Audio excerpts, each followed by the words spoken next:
যে ঘটনাটা ঘটছে এটা যারা যারা জড়িত তাদের অবশ্যই শাস্তির আওতায় আনবো। আর যদি না হয় স্যার এটার বিপক্ষে শাস্তির আওতায় তারা যদি শাস্তির আওতায় না আনে সেই সময় আমি চলে যাবো। আমার ভাই কবরে গুলি গেল বাইরে, আমার ভাই কবরে গুলি গেল বাইরে, আপনারা বিস্মিতেছে আমার ভাই কবরে আমি করেছে কেন আবু সাইদ মুক্ত শেষানি যুদ্ধ, আবু সাইদ মুক্ত শেষানি যুদ্ধ, রাহুল ভাই হত্যা কেন আব্দুল হামিদ বিদেশে কেন জবাব চাই, আব্দুল হামিদ বিদেশে কেন জবাব চাই বন্ধ দেন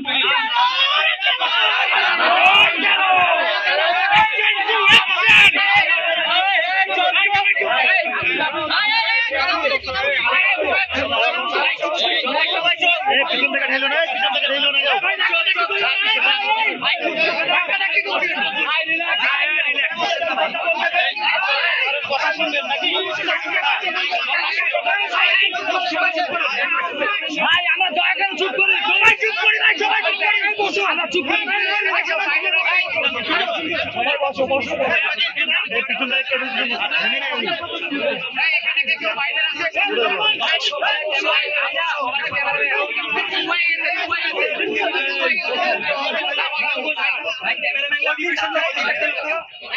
এই আপনারা ঘটনা করলে ভাই বলতে পারতেছে না সবাই চুপ।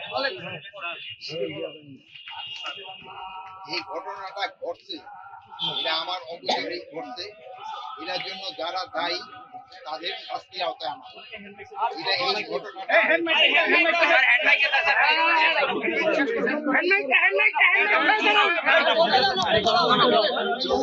ঘটনাটা কোনো অবস্থায় ঘটা উচিত হয় না।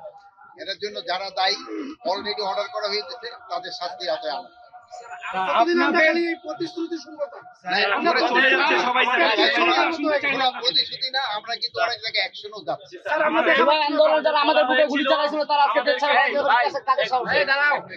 আমাদেরকে বলা হয়েছিল আমাদের জুলাই বিপ্লবের ঘোষণাপত্র দেওয়া হবে।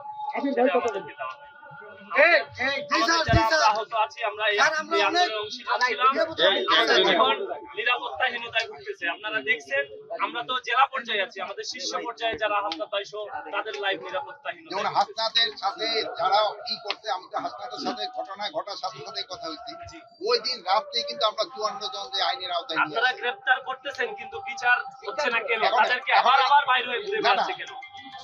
বিচার হচ্ছে না, কিন্তু বিচার কিন্তু কিছুদিনের ভিতরে, যেহেতু বিচার একটা প্রসিডিউর আছে, যেহেতু বিচারটা আমার হাতে, আমি হলো আইনের সংস্কার চাচ্ছিলাম স্যার, সেটারও আপনারা আমাদের এখন সংস্কারের ক্ষেত্রে তো একটা সংস্কার কমিশন।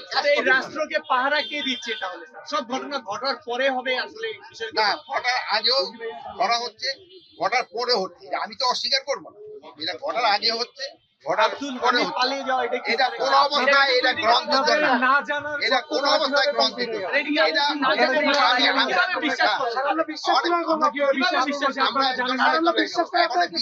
আমি এটা এখানে আসার পরে জানতে পারছি, আমি সাথে সাথে এটার সাথে যারা যারা কনসার্ন তাদের সাথে কথা বলছি এবং তাদের বলছি এটা আইনের আওতায় থাকা উচিত। আমি শুধু এর না, আমি চিফের পেজের সাথেও কথা বলছি। একটার বেশি যদি দুইটা মোবাইল নিয়ে আসে ইমিগ্রেশন পুলিশ সেটা ধরে ফেলে একদম মুহূর্তে, কিন্তু একজন রাষ্ট্রপতি এতদিন দেশের রাষ্ট্রপতি ছিল সেই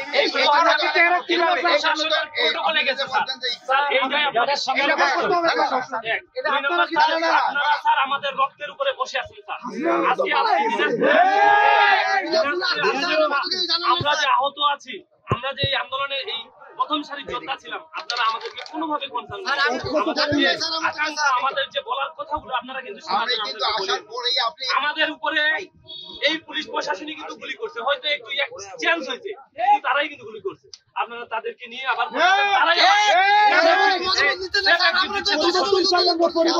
এই যে কতদিন চলবে আর কি স্যার, মানে এটা কতদিন 15 বছরের জঞ্জাল যেটা, এটা তো আমার 2 দিনে তো আপনি শেষ করতে পারবেন।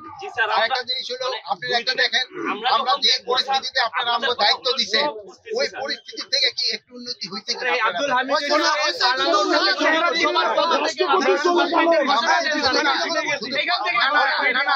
পদত্যাগ না, তাকে শাস্তির আওতায় আনতে হবে। শুধু পদত্যাগ না, ওটা ইনকোয়ারি করে তাদের শাস্তির আওতায় আনতে হবে। কোনো সমস্যা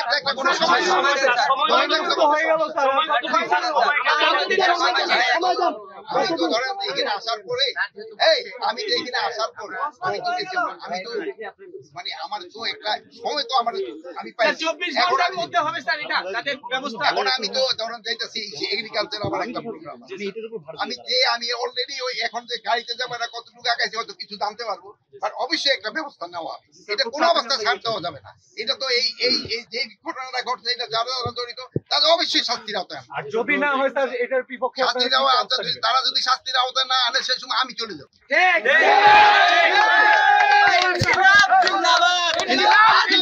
ঠিক